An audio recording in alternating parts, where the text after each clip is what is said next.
एक तोता बहुत लंबे समय से पिंजरे में रह रह कर तंग आ चुकी थी। वह खुला आकाश में उड़ना चाहती थी। बहुत प्रयत्न करके आखिरकार तोता पिंजरे से उड़कर बाहर जंगल में आ पहुंची। तोते को जंगल का वातावरण बहुत पसंद आ गया। हर रोज तरह तरह के मीठे फल खाती थी। पगली जैसी उछलती फिरती जंगल के चारों ओर घूमती थी। अपना जीवन बहुत खुशी खुशी बिताने लगी। एक दिन तोते को एक बड़ा पेड़ के नीचे सोता हुआ एक हाथी दिखाई पड़ी। उसे ऐसे देखते ही तोते को एक नटखट उपाय आया। चाहे जो कुछ भी हो, वह हाथी को परेशान करके उसे नींद से जगाना चाहिए। बहुत तेजी से पेड़ के ऊपर से नीचे आई। अपने चोंच से हाथी की सूंड पर चुभी। उस चोट से हाथी जाग गई। आंखें खोलकर देखी। तोता पेड़ के ऊपर जाकर हंसने लगी। हाथी नाराज होकर कही, अरे तोता, क्या परेशानी है? तोता ने जवाब दी, मजाक है मेरे दोस्त। हंसने लगी। हाथी को कुछ फर्क नहीं पड़ा। आंखें बंद करके फिर से सो गई।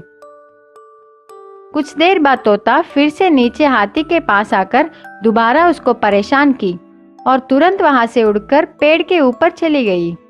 हाथी गुस्से से चिल्लाई, अरे तू फिर से आ गई, क्या कुछ काम नहीं है क्या?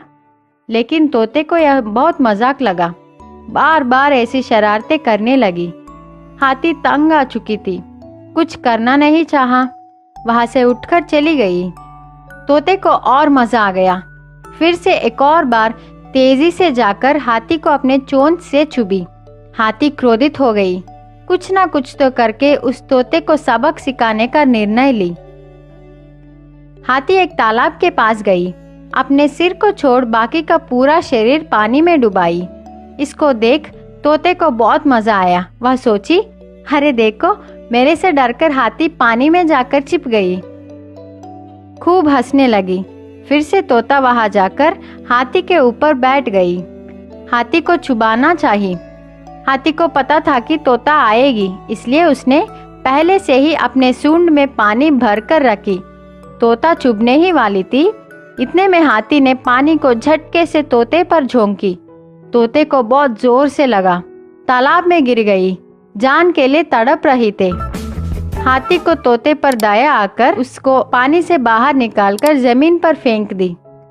तोते ने हाथी से क्षमा मांगी। उसको बहुत अच्छा सबक मिला।